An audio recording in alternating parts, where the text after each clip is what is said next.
about it right now, everything's okay. No matter where you find yourself, no matter what kind of stuff is going on in your life, you have more power than you might be giving yourself credit for. If you have something that's going on in your life right now that's challenging, painful, it's just a reminder to take a little bit better care of yourself. Because you're worth it. You can have this feeling. It's been a little bit, but I'm happy to be able to say welcome back to another episode of Crystal Hook Fishing. Today, we're going to be going over the 2020 Inshore Kayak Set Up, and we're hopefully going to be getting on some redfish, trout, snook, and tarpon. But primarily, snook and tarpon, because we've been seeing them around here recently, and we know that we can catch them. So, we will see you right now. What is that? Alright, we're gonna get a fish off of this thing. There is no way there isn't a fish sitting on there.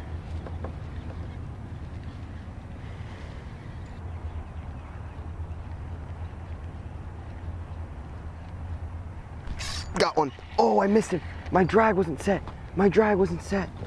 Oh my god. Okay, first bite of the day. I missed it because I'm incompetent. I might be able to go back in there and get him. Sure is a strange little spot. Let's get a live bait in there. One just ate. What? How? I stole my bait. Y'all saw that. The circle hook failed, bro. Boom. Got him! Whatever this is, I have it. What is it? Oh, it's a little snook. That's why I had such trouble hooking him before. Get in here, bud. Got him. Alright, first fish of the day. Regrettably, it was on the live bait. Alright, first fish of the day is a little snook. Right there. Alright, the name of the game today is tarpon, which is why I brought the terrorize, why I brought the live bait. But we're also going to try to catch some snook up in these mangroves. I don't know if the tide's moving yet, so we might have got lucky with that first fish, but I will be out here all day and the tide will start moving eventually, so we're gonna catch him. Stay tuned. That's a tarpon right there. That was a tarpon. That right there was a tarpon rolling. Alright, we know the tarpon are back here. And I just gotta catch one. Oh, GoPro, don't get. That was a huge snook. That was an absolute monster. Oh, one just tried to eat my lure. Oh my god, they're back this. I just spooked it with my kayak is what I did. God, I suck at fishing. Oh, I just got bit. You see that? Oh my god, a huge long-nosed gar just is right here. Look at this. Look at the size of this gar. Oh, he's gone. Dang it, you spooked the tarpon. And he killed my bait.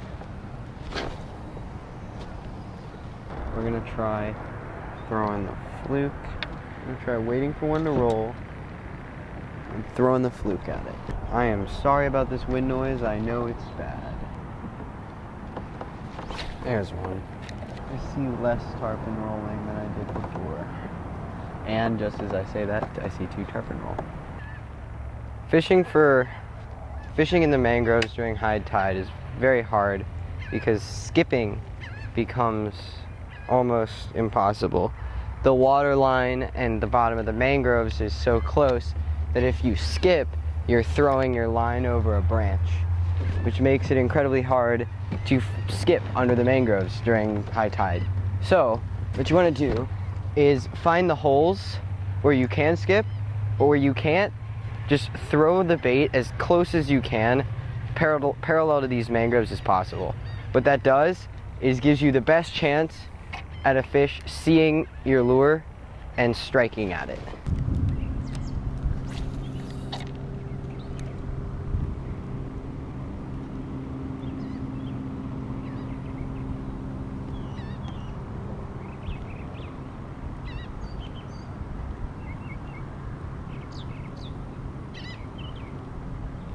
Got one. That's a snook.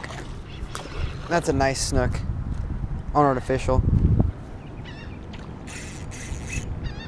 Ooh, that's a nice snook.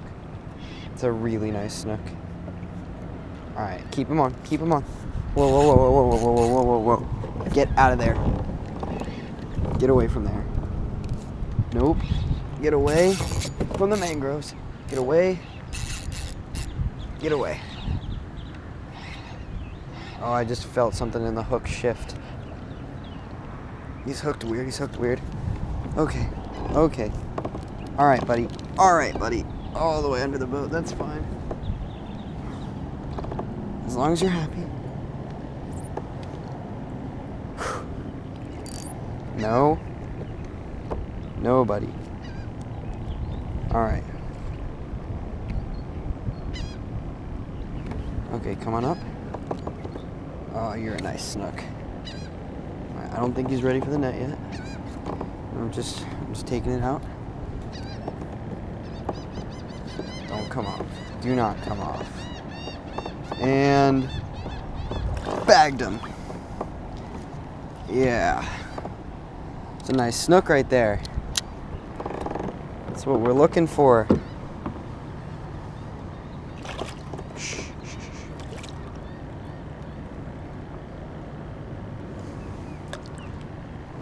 Check that out. I like that fish. That's a nice fish. Alright, we're gonna get this guy released. Alright, one last look at this guy. I caught him on the fluke. Gonna go for a release.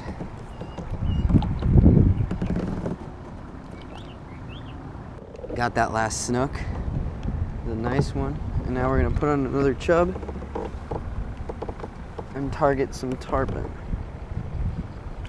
I think now that, yeah, I still see him rolling, but I think now that I've caught that snook, I know that the fish are eating and the tide is moving, and it's just sort of a matter of, you know, getting one to chomp on the chub. Have I really not been recording this whole time? Okay, I wasn't recording, but there are tarpon currently like blowing up back here. There's a huge group of them. Just sitting back in these stalls. I hear them. Where are they? There they are. I see you. There's no hiding from me. There's no hiding from me. Alright. I got one. I got a fish. Be a tarpon. Be a tarpon. No, it's not. It's not coming up.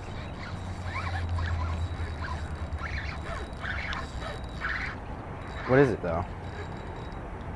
It better not be another freaking catfish. Oh my god. How did I get a Alright, here's my question. How did I catch a catfish on a d.o.a. terrorize? Shut up and come here. Oh my god. You are the ruiner of all good things, Mr. Catfish.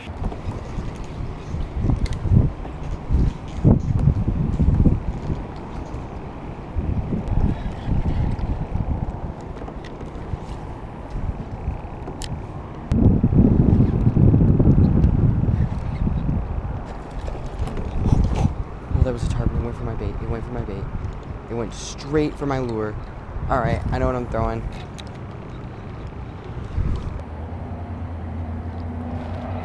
Got it. Okay. Let's go get these tarpon.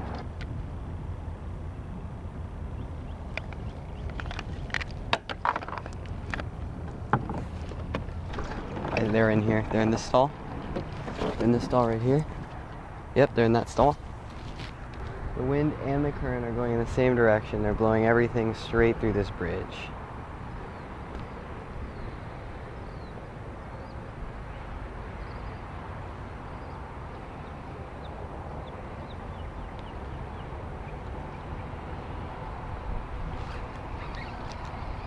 I got something. I don't think it knows it's hooked. It's another freaking catfish, isn't it? See the bait? Eat the bait. Come on, tarpon. Got one. I got one. What just fell? What just fell?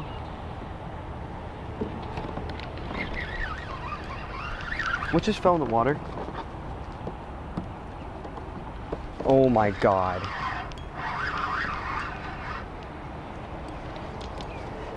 Freaking catfish.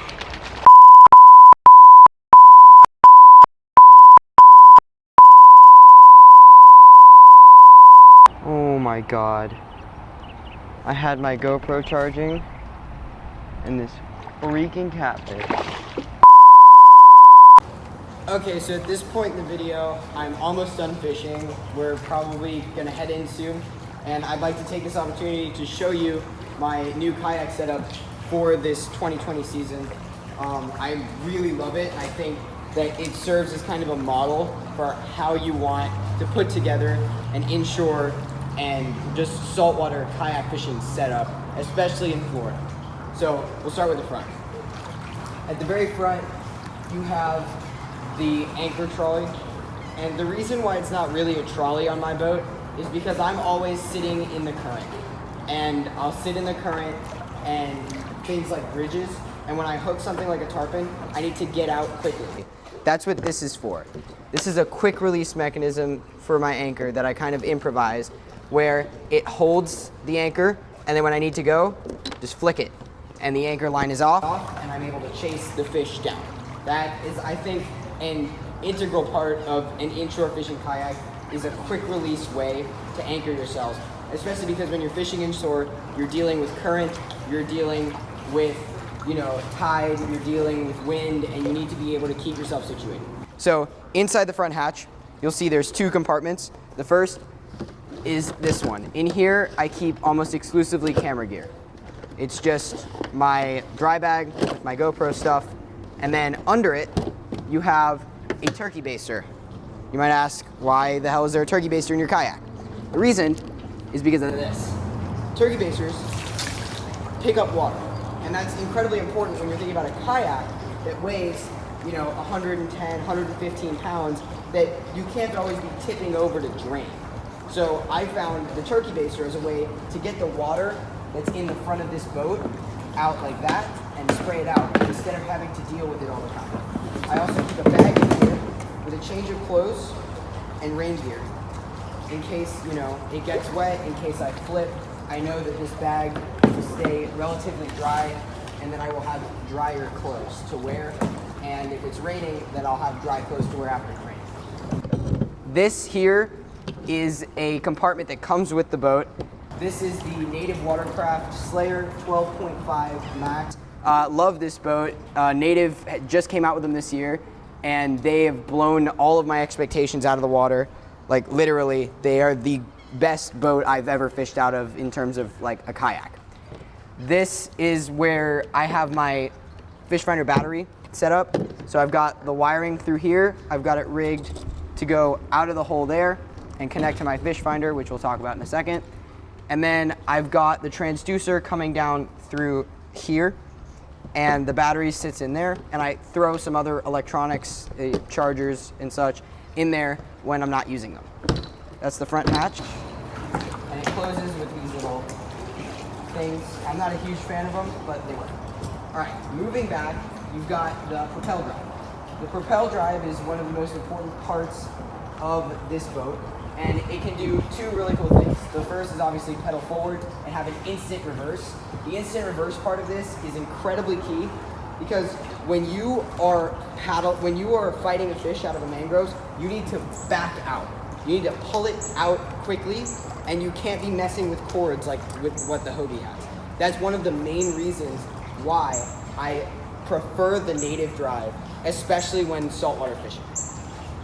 So the other thing this can do is, if you lift this panel, you can completely lift your drive out of the water and sit it like that for when you're paddling, when you're in skinny water, and it's not in the way of anything. It sort of just sits there. You also can take the entire drive off the boat and store it, transport it, keep it secure, things like that, where you don't want it on your boat and you need to maintain it or something. It's got you. This is the GoPro mount for, unfortunately, the camera that fell off today. It's a good mount, actually. I like it, and I'm going to be... The next thing I want to talk about is scupper plugs. These guys are important because you need to keep your boat clean. There's a lot of gunk in my boat, and there's a little bit of water in my boat. But when you're dealing with salt water, you want to keep as much of it out of your boat as possible to keep your hooks from rusting and keep everything nice and clean, the screws on your kayak from rusting, things like that. So I make sure to keep my scupper plugs in unless it's super wavy, in which case I take them out so that the water can sort of drain because I already have water coming over the sides of my boat. This is a fish finder. I have a model that uses side scan. The reason I prefer side scan is because I can see, like when I'm in a bridge, how far fish like tarpon and grouper are from the pilings, which really helps. It also helps finding bait immensely. And it also, the side scan models tend to come with a bigger screen, so you're able to see a little better in the water. This model, where this is like the Lowrance Hook series, is phenomenal with saltwater. I haven't had any issues with corrosion or anything like that. Next is the seat. The seat here is very comfortable, and there is honestly nothing that can be said for this seat that hasn't already been said.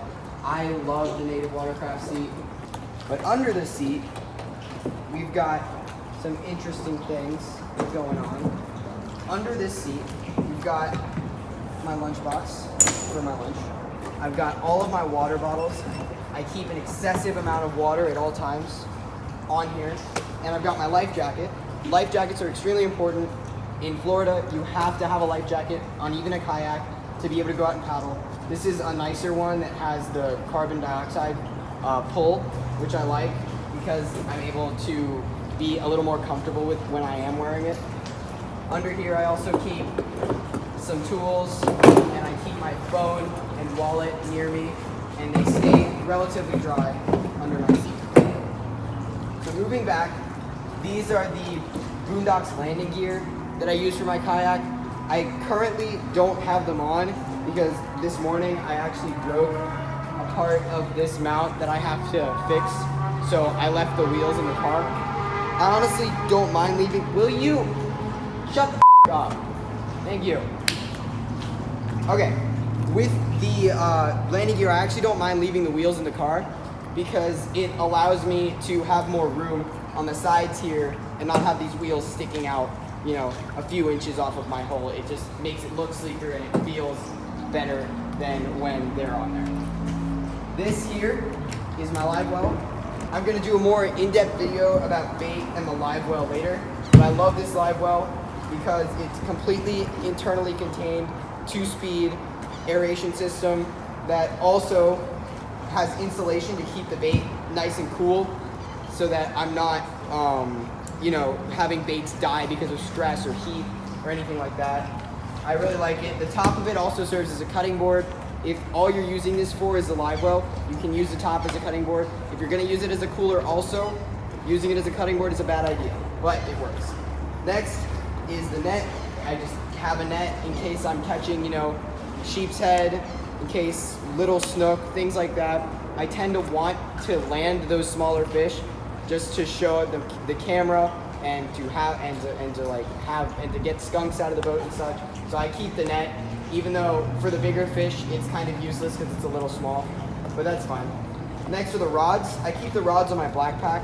I really like all of these rods. They are all set up very well for inshore saltwater fishing, and they each have a specific purpose. My biggest pet peeve with inshore saltwater fishermen is they buy the same rod, the same reel, and they'll just get 6 of them. And they'll just have a bunch of the exact same setup. You should treat inshore saltwater fishing almost like bass fishermen treat their sport, which is you have specific rods and reels for doing specific things. Kayak is getting away from me. All right, so past the rods, you've got the black pack itself, which in this boat, because of the amount of storage this kayak has, which is absolutely ridiculous how much space is in this boat, you can fit a 19-quart cooler plus the black pack and still have that much room for more stuff. So inside the black pack, I keep extra G-Juice for the live well. I really like this product. It helps keep the bait less stressed out, replenishes their enzymes and such. And then I also keep my tackle, my soft plastics, there goes all of them, some sunscreen, which is important, and then all of my leaders. That is what I put in the black pack. It's pretty basic just because I have all my other stuff spread out across the boat. And then back here, I have my paddles, and the rudder is back here. The rudder is a very important part of a kayak, especially for inshore saltwater fishing, because you need to position yourself correctly when you're fishing. If you are nose towards the mangroves, casting directly at it, you are going to take a lot longer to fish a stretch of mangroves than if you're parallel to it, casting along them. And the rudder helps you get that positioning. When you're using the pedals in conjunction with it, it becomes just like using a trolling motor, and after even a couple trips out, it becomes like second nature. So that is my kayak for the 2020 fishing season. I am looking forward to landing big fish in this boat. I've actually already bass fished a ton with this, and I've done a little bit of saltwater fishing off camera with this as well, but I'm looking forward to pushing this boat to its absolute limits and seeing how I can improve this setup as I go. All right, well, the past couple days has been an experiment with this kayak. It's gone well, even if we haven't caught that many fish. But now we gotta head home. All right, we're gonna release the rest of the bait too, and then we're gonna go home.